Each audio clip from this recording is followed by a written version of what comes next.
Hello दोस्तों, आइए आज बिहार एसएससी, बीपीएससी और बिहार एसआई के लिए आज से आधुनिक भारत का इतिहास समझते हैं।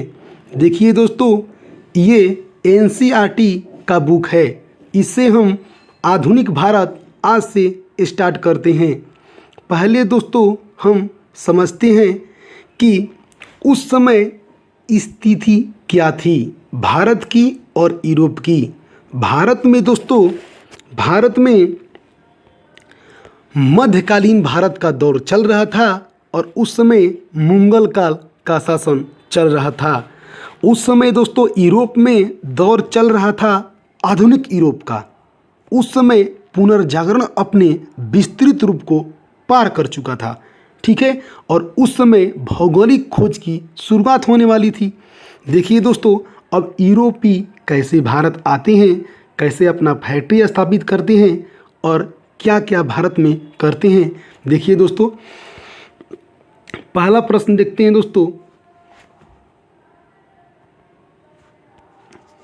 पहला प्रश्न देखते हैं दोस्तों, व्यापार हेतु समुद्री मार्ग से भारत आने वाला प्रथम यूरोपीय कौन था?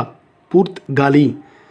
यूरोप से आने के लिए समुद्री मार्ग की खोज किसके द्वारा किया गया? Vasco D gamma. 17 मई 1498 ईस्वी में। कालीकट बंदरगाह के तट पर किसने वास्को डी गामा का स्वागत किया? जोमरीन राजा, वहाँ का स्थानीय शासक था दोस्तों। पुर्तगालियों ने भारत में सर्वप्रथम अपनी व्यापारिक कोठी फैक्ट्री कहाँ स्थापित किया? कोचिन में। पुर्तगाली उपनिवेश का प्रथम वायसराय भारत में कौन नियुक्त हुआ? फ्रांसिस्को द अल्मीडा, 1505 ईस्वी में। भारत में तंबाकू की कृषि एवं प्रिंटिंग प्रेस को प्रारंभ करने का श्रेय पुर्तगालियों को दिया जाता है।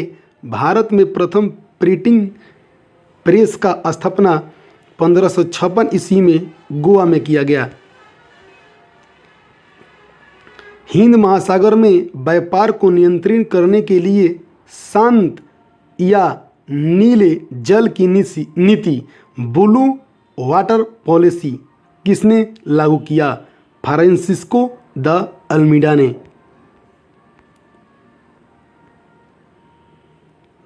अब देखिए दोस्तों, थोड़ा सा खोज देखते हैं। भारत का खोज वास्को डी गामा ने 7 जुलाई 1497 ईस्वी में। अमेरिका का खोज कोलंबस ने 12 अक्टूबर 1492 ईस्वी में। ऑस्ट्रेलिया का खोज 1606 ईस्वी में कैप्टन जेम्स कुक के द्वारा किया गया।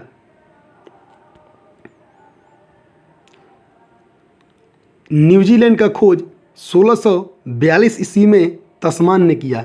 ये दोस्तों तस्मानिया का भी खोज किया। केप ऑफ गुड होप्स, ये दोस्तों रास्ता का नाम है। केप ऑफ गुड होप्स के रास्ते वास्को डी गामा ने आया था। इसका खोज किया था बार्थलोम्यू डियाज ने। भारत में पुर्तगाली शक्ति का वास्तविक संस्थापक किसे माना जाता है? अल्बुकर्क को। किस वायसराय के काल में गोवा को पुर्तगालियों का औपचारिक मुख्यालय बनाया? नीनो दी कुन्हा ने।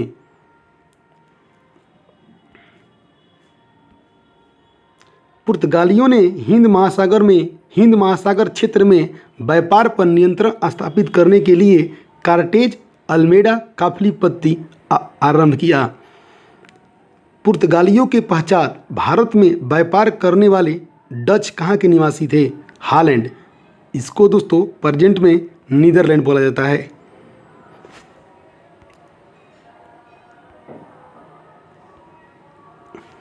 अब देखिए दोस्तों, कंपनियों का आगमन कैसे होता है। पुर्तगाली ईस्ट इंडिया कंपनी, ये पुर्तगाल के थे। 1498 ईस्वी में स्थापना होता है और कोचिन में अपना पहली फैक्ट्री स्थापित करते हैं।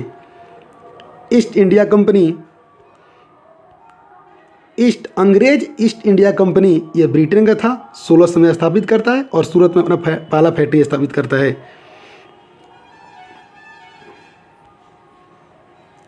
United East India Company Netherland, यह हॉलैंड का था, 1602 में स्थापित करता है, मुसलीपट्टम में स्थापित करता है। Danish east India company Denmark का था, 1616 ईस्वी में टैंकवार में स्थापित करता है। फ्रांसीसी ईस्ट इंडिया कंपनी फ्रांस का था, 1664 ईस्वी में सूरत में स्थापित करता है। देखिए दोस्तों, यूरोपीय व्यापारियों का भारत आगमन क्रम पहले पुर्तगाली आता है, उसके बाद ब्रिटिश, उसके बाद डच, पहले पुर्तगाली, उसके बाद डच, उसके बाद ब्रिटिश, डेनिश, फ्रांसीसी और स्वीडिश आता है। दोस्तों आने का क्रम है, ये आने का क्रम है। अगर आपसे दोस्तों पूछा जाए ये आने का क्रम हो गया, अगर दोस्तों कंपनी स्थापित करने का पहले आगमन, ये दोस्तों आगमन है, कैसे कैसे आए, और फैक्ट्री स्थापित करने में पहले कौन करते हैं? पुर्तगाली, अंग्रेज, डच, फ्रांसीसी। लेकिन दोस्तों ये देखिए डच है, जो दोस्तों डच है आने के क्रम में आगे है, लेकिन फैक्ट्री स्थापित इसके पहले कर देते हैं ब्रिटिश। दोस्तों मिलान करने वाला जब आता है उसमें ये प्रश्न काम करता है कि आने का क्रम है पुर्तगाली, डच, ब्रिटिश, डेनिश, फ्रांसीसी, स्वीडन, लेकिन कंपनी का क्रम है दोस्तों पहले पुर्तगाली, उसके बाद अंग्रेज, डच, फ्रांसीसी।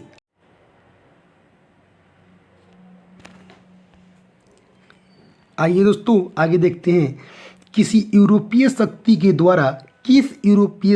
के द्वारा भारत में मसालों के निर्यात के स्थान पर कपड़ों का निर्यात को प्राथमिकता दिया गया? डचों के द्वारा, ठीक है दोस्तों, और पुर्तगाली के द्वारा मसालों को दिया गया था।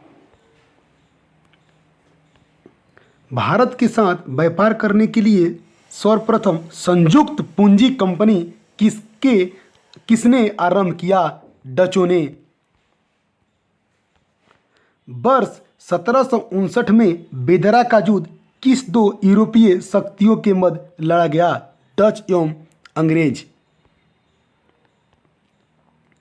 लंदन में ब्रिटिश ईस्ट इंडिया कंपनी के गठन के समय भारत का सम्राट कौन था? अकबर। ब्रिटिश सम्राट जेम्स प्रथम का दूत बनकर भारत में व्यापारिक कोठी स्थापित करने का उद्देश्य से जहांगीर के दरबार में आने वाला ब्रिटिश नागरिक कौन था? कैप्टन हॉकिंस, 1608 ईस्वी में आया था। ब्रिटिश ईस्ट इंडिया कंपनी के द्वारा भारत में प्रथम अस्थायी कारखाना मुसलीपट्टम 1611 ईस्वी में तथा प्रथम अस्थायी कारखाना सूरत 1613 ईस्वी में स्थापित किया गया। ईस्ट इंडिया कंपनी के किस अंग्रेज गवर्नर को औरंगजेब द्वारा भारत से निष्कासित किया गया? सर जॉन चाइल्ड को। हैमिल्टन द्वारा सफल उपचार किए जाने के कारण किस मुगल बादशाह द्वारा ईस्ट इंडिया कंपनी के लिए 1717 में माहाधिकार पत्र जारी किया गया? फ्रोक्सियर।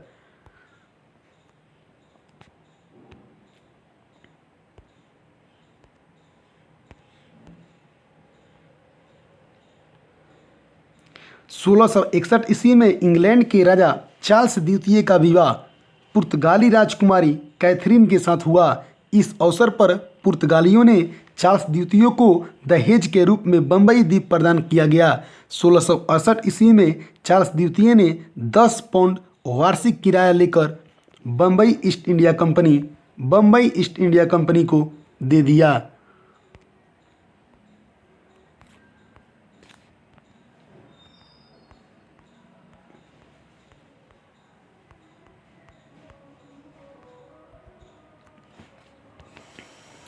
देखिए दोस्तों, प्रमुख शहरों का स्थापना देखते हैं, संस्थापक देखते हैं। संस्थापक कौन है? कोलकाता का जब चौनक, मद्रास का फ्रांसिसी डे, दिल्ली का Edwin Lutyens Herbert waker, Bombay का गेरोल्ड अंगियार। यूरोपवासियों के लिए सर्वोत्तम सोरा और अफीम प्राप्ति का मुख्य केंद्र क्या था? बिहार। वर्ष 1664 में फ्रांसीसी कंपनी का स्थापना किसके प्रयासों से किया गया? कोलबर्ट। फ्रांसीसी कंपनी की स्थापना किसके कार्यकाल में की गई? लुई 14वां के। फ्रैंक कैरो के द्वारा भारत में प्रथम फ्रांसीसी फैक्ट्री की स्थापना कहाँ किया गया? सूरत 1668 ईस्वी में। फ्रांसीसी गवर्नर डुप्ले ने पहली बार भू क्षेत्र अर्जित करने के उद्देश्य से भारतीय राजाओं के विवादों में भाग लेने की नीति आरंभ किया। फ्रांसीसियों द्वारा पोर्ट लुई नामक किला कहाँ बनाया गया? पांडिचेरी में।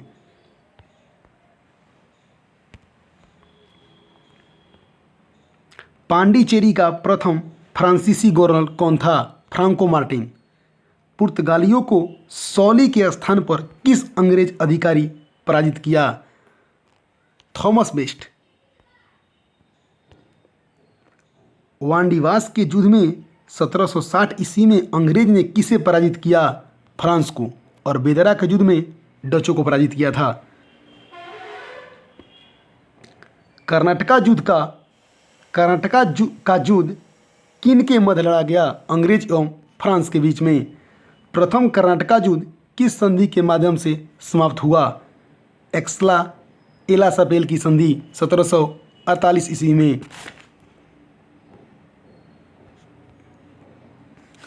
आइए दोस्तों कर्नाटका युद्ध के बारे में समझते हैं।